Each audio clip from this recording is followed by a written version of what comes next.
ಕರ್ನಾಟಕದ ಸಮೃದ್ಧ ಗ್ರಾಮೀಣ ಕರಕುಶಲ ಉದ್ಯಮದ ಮಹತ್ವವನ್ನ ಜನಸಾಮಾನ್ಯರ ಮುಂದಿಟ್ಟು ಪರಿಚಯಿಸುವ ಉದ್ದೇಶದಿಂದ ಇಂದು ಬೆಂಗಳೂರಿನ ಜಯನಗರ 4ನೇ ಬಡಾವಣೆಯ ಶಾಲಿನಿ ಮೈದಾನದ ಎದುರು ವಿನೂತನ ಗ್ರಾಮೀಣ ಅಂಗಡಿಯನ್ನ ಅಧಿಕೃತವಾಗಿ ಉದ್ಘಾಟಿಸಲಾಯಿತು. ಈ ಗ್ರಾಮೀಣ ಅಂಗಡಿಯನ್ನ ಕನ್ನಡ ಚಿತ್ರರಂಗದ ಖ್ಯಾತ ನಟಿ ಹಾಗೂ ಸಾಮಾಜಿಕ ಚಿಂತಕಿ ಶ್ರೀಮತಿ ಸುಧಾರಣಿಯವರು ಉದ್ಘಾಟಿಸಿ ಮಾತನಾಡಿದರು. ಗ್ರಾಮೀಣ ಕರಕುಶಲ ವಸ್ತುಗಳು ನಮ್ಮ ಸಂಸ್ಕೃತಿ, ಪರಂಪರೆ ಮತ್ತು ಕೌಶಲ್ಯದ ಪ್ರತಿಬಿಂಬವಾಗಿದ್ದು, ಇಂತಹ ಅಂಗಡಿಗಳು ಗ್ರಾಮೀಣ ಕಲಾವಿದರಿಗೆ ಹಾಗೂ ಕರಕುಶಲಕಾರರಿಗೆ ಉತ್ತಮ ವೇದಿಕೆಯಾಗಿವೆ ಎಂದು ಅವರು ಹೇಳಿದರು. ಗ್ರಾಮೀಣ ಕೈಗಾರಿಕೆಗಳನ್ನು ಬೆಂಬಲಿಸುವ ಮೂಲಕ ಸ್ಥಳೀಯ ಉದ್ಯೋಗಾವಕಾಶಗಳು ಹೆಚ್ಚಾಗುತ್ತವೆ ಮತ್ತು ಗ್ರಾಮೀಣ ಆರ್ಥಿಕತೆ ಬಲಪಡಿಸುತ್ತದೆ ಎಂದು ಅವರು ಅಭಿಪ್ರಾಯಪಟ್ಟರು. ಈ ಅಂಗಡಿಯಲ್ಲಿ ಕರ್ನಾಟಕದ ವಿವಿಧ ಭಾಗಗಳಿಂದ ಬಂದಿರುವ ಕೈಯಿಂದ ತಯಾರಿಸಲಾದ ಕರಕುಶಲ ವಸ್ತುಗಳು, ಪರಂಪರಾಗತ ಅಲಂಕಾರಿಕ ಸಾಮಗ್ರಿಗಳು, ಗೃಹೋಪಯೋಗಿ ವಸ್ತುಗಳು ಹಾಗೂ ಸ್ಥಳೀಯ ಉತ್ಪನ್ನಗಳನ್ನು ಗ್ರಾಹಕರಿಗೆ ಲಭ್ಯವಾಗುವಂತೆ ಮಾಡಲಾಗಿದೆ. ಇದರಿಂದ ನೇರವಾಗಿ ಗ್ರಾಮೀಣ ಕಾರ್ಮಿಕರು ಹಾಗೂ ಕುಶಲಕರ್ಮಿಗಳಿಗೆ ಆರ್ಥಿಕ ಲಾಭವಾಗಲಿದೆ ಎಂಬ ವಿಶ್ವಾಸವನ್ನ ಆಯೋಜಕರು ವ್ಯಕ್ತಪಡಿಸಿದರು. ಅಂಗಡಿಯ ಮಾಲೀಕರಾದ ರಾಜಶೇಖರ್ ಮಾತನಾಡಿ, ಗ್ರಾಮೀಣ ಕಲೆಯನ್ನ ನಗರ ಜನತೆಗೆ ಪರಿಚಯಿಸುವುದು ಹಾಗೂ ಕರಕುಶಲಕರಿಗೆ ನ್ಯಾಯಸಮ್ಮತ ಮಾರುಕಟ್ಟೆ ಒದಗಿಸುವುದು ಈ ಅಂಗಡಿಯ ಮುಖ್ಯ ಉದ್ದೇಶ ಎಂದು ತಿಳಿಸಿದರು. ಮುಂದಿನ ದಿನಗಳಲ್ಲಿ ಇಂತಹ ಗ್ರಾಮೀಣ ಅಂಗಡಿಗಳನ್ನು ರಾಜ್ಯದ ವಿವಿಧ ಭಾಗಗಳಲ್ಲಿ ತೆರೆಯುವ ಯೋಜನೆಯೂ ಇದೆ ಎಂದು ಅವರು ಹೇಳಿದರು. ಈ ಸಂದರ್ಭದಲ್ಲಿ ಅಂಗಡಿಯ ಸಿಬ್ಬಂದಿ ವರ್ಗ, ಸ್ಥಳೀಯ ಗಣ್ಯರು ಹಾಗೂ ಸಾರ್ವಜನಿಕರು ಹೆಚ್ಚಿನ ಸಂಖ್ಯೆಯಲ್ಲಿ ಹಾಜರಿದ್ದು ಕಾರ್ಯಕ್ರಮಕ್ಕೆ ಶೋಭೆ ತಂದರು.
15 ವರ್ಷಗಳಿಂದ ಹಿತೈಷಿಗಳಾಗಿದ್ದಾರೆ, ನಮ್ಮ ಜೊತೆಗಿದ್ದಾರೆ.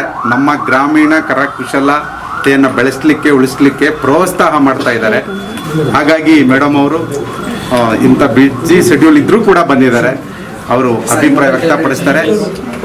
ಹೊಸ ವರ್ಷ ಶುರುವಾಗಿ ಒಂದು ವಾರ ಆಗ್ತಾ ಬಂತು, ಆದರೂ ಎಲ್ರಿಗೂ ಹೊಸ ವರ್ಷದ ಶುಭಾಶಯಗಳು. ಹೊಸ ವರ್ಷದಲ್ಲಿ ಇನ್ನೊಂದು ಗ್ರಾಮೀಣ ಅಂಗಡಿ ಅಂದರೆ ಅದೇ ಬ್ರಾಂಚೇ ಇವಾಗ ಇನ್ನೂ ದೊಡ್ಡ ಬಿಲ್ಡಿಂಗಿಗೆ ಬಂದಿದ್ದಾರೆ. ತುಂಬ ಖುಷಿ ಆಗ್ತಾ ಇದೆ ಇದನ್ನ ಮತ್ತೆ ಉದ್ಘಾಟನೆ ಮಾಡೋದಕ್ಕೆ.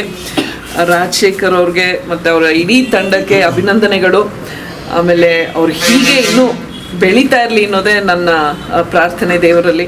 ಏಕೆಂದರೆ ಸತತವಾಗಿ ಇಷ್ಟು ವರ್ಷ ಇಷ್ಟೊಂದು ಬ್ರಾಂಚಸ್ನ ಇಷ್ಟು ಯಶಸ್ವಿಯಾಗಿ ನಡೆಸೋದು ತುಂಬಾ ಕಷ್ಟದ ಕೆಲಸ. ಏಕೆಂದರೆ ನಮ್ಮ ಏನಿದೆ ನಮ್ಮ ಮಣ್ಣಿನ ಸೊಗಡು ಅಥವಾ ನಮ್ಮ ಆರ್ಟಿಸನ್ಸ್ ಅವ್ರುಗಳನ್ನ ಬೆಳೆಸ್ಬೇಕು, ಈ ಕರಕುಶಲ ಈ ವಸ್ತುಗಳನ್ನೆಲ್ಲ ಬೆಳೆಸ್ಬೇಕು ಅಂತಂದರೆ ಅದು it takes a lot of determination and hard work. ಅವ್ರು ತುಂಬ ಚೆನ್ನಾಗಿ ಮಾಡ್ಕೊಂಡು ಬಂದಿದ್ದಾರೆ. ಆಮೇಲೆ ಇನ್ನು ಜನಗಳು ಹೆಚ್ಚು ಬರಬೇಕು, ಯಾಕಂದರೆ ಇದ್ರ ಬಗ್ಗೆ ಎಲ್ಲ ತಿಳ್ಕೊಬೇಕು. ಯಾಕೆಂದರೆ ನಾನು ತುಂಬ ಸತಿ ಹೇಳಿದ್ದೀನಿ, ನಮ್ಮ ಏರಿಯಾದಲ್ಲಿ ಮಾಡುವಂಥ ಪ್ರಾಡಕ್ಟ್ಸ್ ಏನಿರುತ್ತೆ ಅದು ನಮ್ಮ ಜೀವನ ಶೈಲಿಗೆ ಹೊಂದೋ ಅಂಥದ್ದು.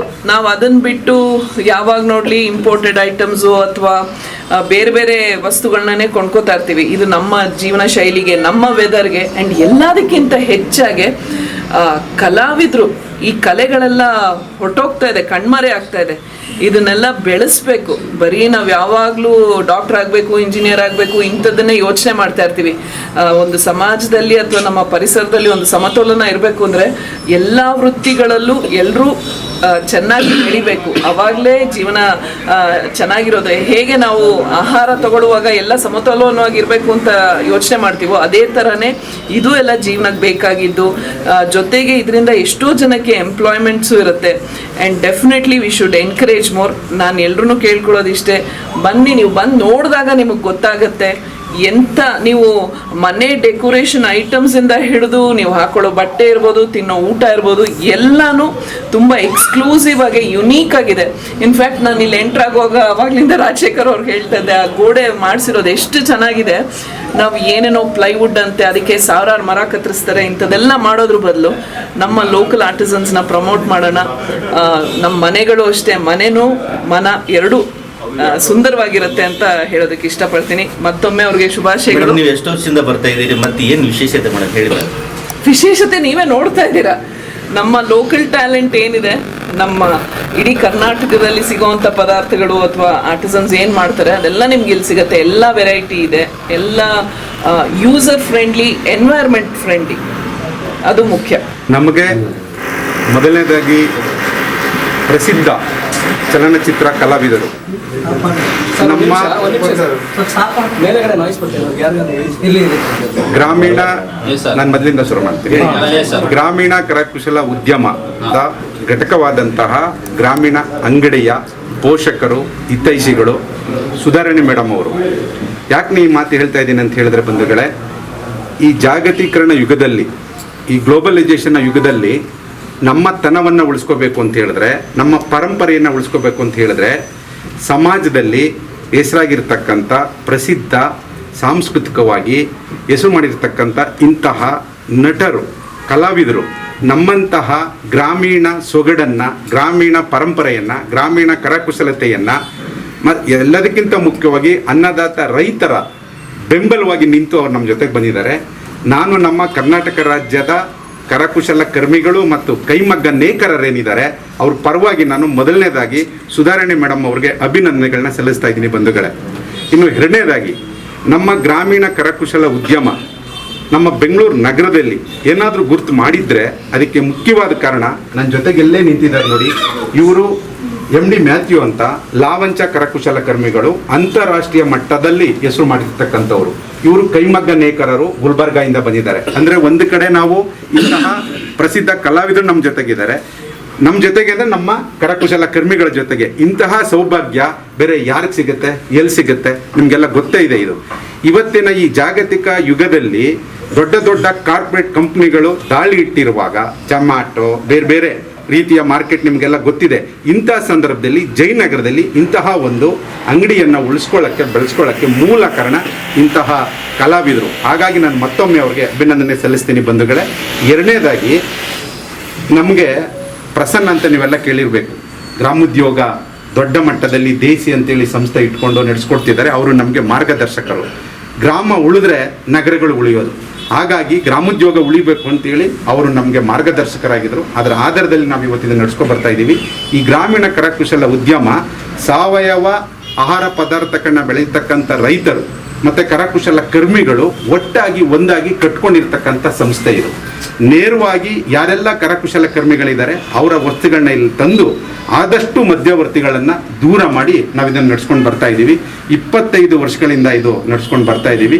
ಬೆಂಗಳೂರು ನಗರದಲ್ಲಿ ಸುಮಾರು 10 ಕಡೆ ಘಟಕಗಳನ್ನ ನಾವು ಆರಂಭ ಮಾಡಿದ್ದೀವಿ. 2 ಮುಖ್ಯವಾದ ಕಾರಣ. ಒಂದು, ನಮ್ಮ ಬೆಂಗಳೂರು ನಗರದ ಜನರು ಗ್ರಾಮೀಣ ಅಂಗಡಿಗೆ ಬರ್ತಾ ಇದ್ದಾರೆ. ಅವರು ಗ್ರಾಮೀಣ ಅಂಗಡಿಗೆ ಬರಲಿಕ್ಕೆ ಮೂಲ ಕಾರಣ ನಮ್ಮ ಗ್ರಾಮೀಣ ಕರಕುಶಲ ಕರ್ಮಿಗಳು ಮತ್ತು ನಮ್ಮ ದೇಶದ ರಾಜ್ಯದ ಅನ್ನದಾತ ರೈತರು. ಆದಷ್ಟು ಪರಿಸರಕ್ಕೆ ಪೂರಕವಾಗಿ ಎಲ್ರಿಗೂ ಕೂಡ ಆರೋಗ್ಯ ಚೆನ್ನಾಗಿರಬೇಕು. ಈಗಾಗಲೇ ಮೇಡಮ್ ಹೇಳಿದಂತೆ ನಾವು ಸಮತೋಲನ ಆಹಾರ ಸೇವಿಸಬೇಕು. ನಾವು ಸಮತೋಲನ ಆಹಾರ ಸೇವಿಸಬೇಕು ಅಂತ ಹೇಳಿದ್ರೆ ಪ್ಲಾಸ್ಟಿಕ್ಕನ್ನು ಬಳಸಬಾರ್ದು, ರೆಡಿಮೇಡ್ ಫುಡ್ಡನ್ನು ಬಳಸಬಾರ್ದು. ನಾವು ವಿಶೇಷ ಗ್ರಾಮೀಣ ಅಂಗಡಿ ಅಂದರೆ ಬಿಳಿ ಸಕ್ಕರೆ ನಮ್ಮ ಗ್ರಾಮೀಣ ಅಂಗಡಿಯಲ್ಲಿ ದೊರೆಯೋದಿಲ್ಲ ಅಂತೇಳಿ ನಾವು ಬೋರ್ಡ್ ಹಾಕ್ತಾ ಇದ್ದೀವಿ. ಮೈದಾ ಹಿಟ್ಟನ್ನು ಬಳಸಬಾರ್ದು ನೀವು ಅಂತೇಳಿ ನಾವು ಬೋರ್ಡ್ ಹಾಕ್ತಾ ಇದ್ದೀವಿ. ಕೇವಲ ವ್ಯಾಪಾರ ಮಾಡೋದು ಅಷ್ಟೇ ಅಲ್ಲ, ಅದರ ಜೊತೆಗೆ ಒಂದು ನೈತಿಕ ಹೊಣೆ ಇದೆ, ಸಾಮಾಜಿಕ ಹೊಣೆಗಾರಿಕೆ ಇದೆ ನಮಗೆ ಅಂತೇಳಿ ಈ ಸಂದರ್ಭದಲ್ಲಿ ಹೇಳಿ ಬಯಸ್ತಾ ಇದ್ದೀವಿ.